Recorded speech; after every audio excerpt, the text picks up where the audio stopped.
नमस्कार, स्वागत आहे आपलं खबरदार महाराष्ट्र न्यूज मध्ये. आणि मी आज आलेलो आहे कोनड, तालुका चिखली, जिल्हा बुलढाणा या ठिकाणी. या ठिकाणी आज आपल्यासोबत आहेत आदर्श शेतकरी, युवा शेतकरी. तुमचा परिचय द्या मला. माझं नाव भागवत संजय जावळे, तालुका गाव कोनड खुर्द, तालुका चिखली, जिल्हा बुलढाणा. तुम्ही जी आता जी फळ शेती करताय यामध्ये आपण कोणकोणते फळ घेतात? मी प्रामुख्यानं आपल्याकडं डाळिंब हे मुख्य पीक आहे आपलं. आणि त्यानंतर आंबा पण आहे. नवीन मध्ये आता द्राक्ष लागवड पण केलेली आपण.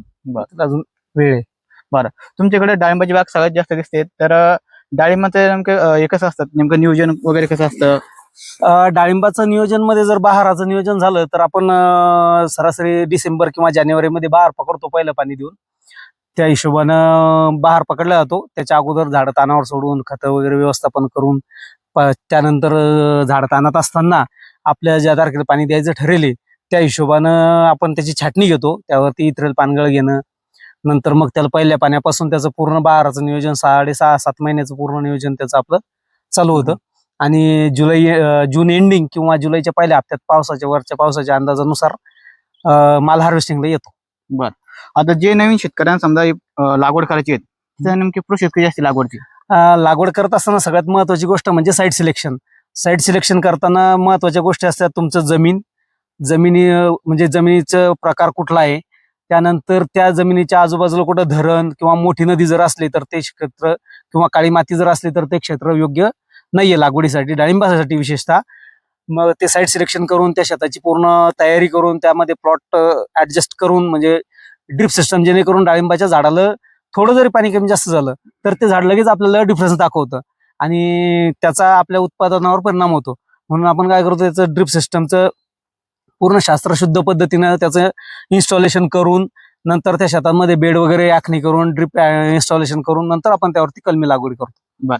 एका एकरामध्ये साधारणपणे किती कलम लावावं लागतं? ते जमिनीच्या प्रकारानुसार ठरतं की जमीन जर अतिशय हलकी असेल तर आपण तिथं 13x8 किंवा 14x8 पर्यंत साईज घेऊ शकतो. जमीन जर मीडियम असेल तर आपण 14x8 किंवा 14x9 पर्यंत लावू शकतो. आता हा आपला जो प्लॉट आहे हा 14x9 लागवडीचा प्लॉट आहे. म्हणजे 2 ओळीतलं अंतर 14 फूट आणि 2 झाडाच्या मधलं अंतर 9 फुटाचं आहे. आणि जर थोडी भारी जमीन असेल किंवा प्लॉटचं क्षेत्र जर खूप मोठं असेल, जिथं आपल्याला शक्य नाही मॅन्युअली काम करणं, आपण नेहमीच्या ट्रॅक्टरचीच व्यवस्था करणार आहे, मग त्या ठिकाणी आपण हे अंतर 15 फूट, 15x10, 15x9 असं ऍडजस्ट करू शकतो. जर 13x8 वर झाडं लावले तर 450 पर्यंत झाडं एका एकरात बसतात. आणि जर 14x8 ला लावले तर 400 झाडं बसते. आणि 14x9 ला जर लागले तर 365 झाडापर्यंत अॅक्युरेट झाडं एका एकरामध्ये बसतात. त्याच्यावर पण डिपेंड करतं. शेत जर कोच जर असेल तर मग जागा जास्त सुटती, झाडं कमी बसतात. 100 फूट असेल तर झाड जास्त बसतं, जागा कमी सुटती. अशा हिशोबाने त्याची आपण लागवड करू शकतो. आणि खताच्या आणि फवारणीचं नियोजन कसं असतं? जर लागवडीचं जर म्हटलं तर लागवड करताना थोडंफार शेणखत आणि सुपर फॉस्फेट, युरिया टाकून आपण त्याला लागवड करू शकतो. त्यानंतर मात्र त्याला दर 3 महिन्यानंतर त्याला थोडाफार एक सर्वसाधारण खताचा डोस द्यायचा.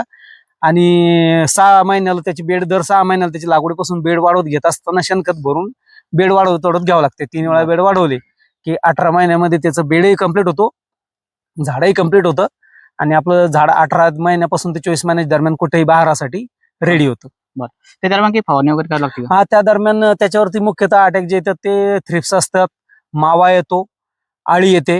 हे 3च मुख्यतः अटॅक. आणि जर कुठं समजा एखाद्या वेळेस कंटिन्यू पाऊस जर चालू असला तर इन केस जर आपल्या एरियामध्ये कुठं तेलाचं वगैरे जर काय असलं तर या रोगासाठी पण आपल्याला वातावरणाच्या हिशोबानुसार त्याच्याला आपल्याला स्प्रे करावं लागतात. पण त्यातले मुख्य स्प्रे हे कीटकनाशकाचे जरा बहार धरेपर्यंत.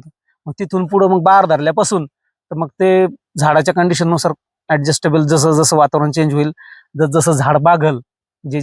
साधारणपणे आता पहिला बहार आपण समजा पहिल्या वेळेस विक्रीसाठी किती दिवस लागते आपल्याला? ज्यावेळेस आपण बहार धरला की नाही, आता डाळिंबामध्ये मुख्यत्वे 3 बहार पकडतात. एक आंबी बहार असतो, मृग बहार असतो आणि हस्तबहार असतो. तर जमिनीचं क्षेत्र, वातावरणाचं कंडिशन पाहून, पाण्याची उपलब्धता पाहून सरासरी आपल्याला बहार ऍडजस्ट करता येतात. पण त्यामध्ये जर म्हटलं तर जनरली आमच्या गावामध्ये किंवा आमच्या एरियामध्ये आंबे बहारच जास्त सक्सेस होतो. कारण काय होतं, आमच्या इकडं बरसात बऱ्यापैकी होते आणि त्यामुळे मृग बहार घेता येत नाही, हस्तबहारासाठी झाडं तानावर येत नाहीत. म्हणून डिसेंबर जानेवारी मध्ये जे झाडं तानावर यायसाठी जो वेळ भेटतो तर हा प्रॉपरली आंबे बहारासाठीच भेटतो. म्हणून आपण पहिल्या वर्षीच लागवडीनंतर 18 महिन्यात किंवा 24 महिन्यानंतर जे आंबे बहाराचे माल पकडतो तर तो जनरली 20 डिसेंबरच्या नंतर ते 20 जानेवारीच्या दरम्यान या एका महिन्याभराच्या दरम्यान आपण बहार पकडतो. तर पहिल्या बहारापासून झाड जर व्यवस्थित बनेल असेल तर पहिल्याच वर्षी जवळपास प्रति झाड हे 10-12 किलो पर्यंत उत्पादन देतं. साधारणपणे आपल्याला एका एकरामधून किती उत्पन्न मिळू शकते? जनरल जर पकडलं आपण समजा 400 झाड आपण ऍव्हरेजली पकडतो प्रति एकर. जर ऍव्हरेजली प्रति एकर 400 झाड जर असतील तर पहिल्या बहारामध्ये ऍव्हरेज 10 किलो जर माल पकडला तर 4 टन माल होतो. आणि त्याचं समजा मार्केटनुसार त्याची प्रतवारी कमी जास्त व्हॅल्युएशन कमी जास्त होऊ शकतं, कारण मार्केटमध्ये दरावर सगळं डिपेंड करतं की नेमके काय दर भेटतील काय नाही भेटणार ते आपल्या याच्यानुसार समजा मार्केटनुसार. बरं, तुम्ही आता गेल्या वर्षी जे माल विकला ते साधारणपणे आता तुम्ही किती लागवड केली क्षेत्र? आता माझ्या जवळपास हे जे आपण ज्या प्लॉट मध्ये उभं आहे हे 3 एकर क्षेत्र आहे आणि नवीन 3 एकर क्षेत्र 1100 झाडाचा माझा नवीन प्लॉट आहे जो आता ह्या ऑगस्ट मध्ये मी पकडणार आहे त्याला पहिल्या बहारामध्ये. तर हे समजा आपलं 3 एकराचं क्षेत्र जुनं आहे. बरं, तर या जुन्या क्षेत्रात तुम्ही गेल्या वर्षी किती उत्पन्न मला भेटलं होतं? मागच्या वर्षी आपल्याला जवळपास या पूर्ण क्षेत्रात जवळपास 16 टन माल निघाला होता 3 एकरामध्ये. मागच्या वर्षी थोडंसं पावसानं अतिबेजार केलं, कारण 7 मे पासून जो पाऊस सुरू झाला तर पूर्ण शेत पूर्ण पाणी भरून होतं महिनाभर. त्यामुळं ज्या साईज मध्ये 7 मेला ज्या साईज मध्ये माल होता त्याच साईज मध्ये काढून आम्हाला विकावं लागला शेवटी. तरी सुद्धा मागच्या वर्षी जवळपास आपल्याला 13.5 लाखापर्यंत उत्पन्न या 3 एकरातून झालं होतं. त्यातून 3 लाख रुपये आपला खर्च होईल होता, म्हणजे पूर्ण मार्केट पूर्ण हार्वेस्टिंग फायनल होईपर्यंत. म्हणजे निव्वळ नफा साधारण पकडा 10 लाख. पूर्ण निव्वळ नफा जर म्हटलं तर आपल्याला 3 एकरामध्ये 10 लाख रुपये आपल्याला निव्वळ नफा मागच्या वर्षी झालेला होता. जे नवीन शेतकरी बांधव फळबागेकडे येऊ इच्छितात किंवा डाळिंब लावू इच्छितात तुम्ही त्यांना काय संदेश द्याल? जर तुमच्याकडे मुख्यतः जमीन डाळिंबाच्या लागवडीची लायक असेल आणि पाण्याची जर उपलब्धता असेल तर डाळिंबा इतकं उत्पादन देणारं कुठलं याच्या व्यतिरिक्त दुसरं कुठलंच फळपीक नाहीये की जे इतकं उत्पन्न देऊ शकतं. द्राक्ष बेजार करतात माणसाला, त्यात वातावरणाला जास्त परेशान होतं. हे पीक थोडंसं वातावरणासाठी पण धोपट व्हरायटी आहे, म्हणजे धोपट आहे.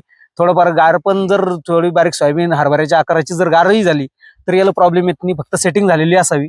सेटिंगच्या एकदा पुढे ढकलं एक तो सेटिंग हा एक 1.25 महिन्याचा जो पिरियड आहे, कळी निघून कळीचं फुलात रूपांतर होणे ही जर तुमचं एकदा फायनल झालं तर तुम्ही असं पकडायचं की 80% लढाई जिंकली बा, तुमचं उत्पन्न 80% पर्यंत फायनल होऊन जातं. आता तुम्ही जी व्हरायटी लावली ती कोणती आहे? आपल्याकडं जवळपास समजा आता हे 700 आणि ते 1100 असे 1700-1800 झाडाचे प्लॉट आहे. त्यामध्ये आपण 3 व्हरायट्या मुख्यत्वे एक 600 झाडं जवळपास आपले साध्या भगव्याचे आहेत. त्यानंतर आपल्या साध्या भगव्याच्या झाडामध्ये आपल्याला एक सिलेक्शन मिळालं होतं, म्हणजे एक झाड जे नेहमीच्याला आम्हाला वेगळं दिसायचं त्या झाडावर कलम करून आम्ही हे इथं 200 झाडं लावलेले आहेत. जे आता तुम्ही पाहता हे झाड आपलं ते आपण सिलेक्ट केलेल्या व्हरायटीचं आहे आणि बाकीचे 700 झाडं आपले शरद किंगचे आहेत. बरं, आता बाकीच्या शेतकऱ्यांना जर कलम लागले तर कुठे भेटेल? साध्या भगवीची कलम लागली तर आपल्याकडे उपलब्ध आहे. आमचे मोठे बंधू ते व्यवसाय करतात, त्यांच्याकडे कलमा आताही निरोगी कलमा त्यांच्याकडे उपलब्ध आहेत. आणि जर या समजा बाकी आपण अजून स्वतः वैयक्तिकरित्या आपण कलमाच्या व्यवसायात काही सुरू केलं नाही आणि कोणाला दिले पण नाहीत, म्हणजे जे आपले मित्रमंडळी घरगुती त्यांच्यासाठी आपण केलं होतं.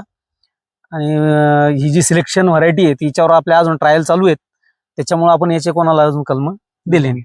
साधारणपणे तुमच्या गावाचा जर विचार केला तर किती म्हणजे लागवड किती केली आहे? आमच्या गावामध्ये जवळपास आता आमचं पूर्ण 200 घरांचं गाव आहे, त्यापैकी जवळपास 110 घरापर्यंत डाळिंब आहे, म्हणजे जवळपास 60%च्या वरती.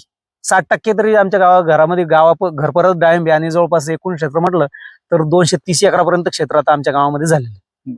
तुम्हाला जो माल विक्रीसाठी काही म्हणजे कसं असतं नियोजन तुमचं? माल विक्रीसाठी जे ते माल विक्रीसाठी आम्हाला 2-3 पर्याय आम्ही ठेवत असतो. एक तर जागेवर व्यापाऱ्याला देणं, परंतु व्यापाऱ्याला द्यायसाठी 2 गोष्टी लागतात. एक तर मालाची क्वालिटी आणि क्वांटिटी.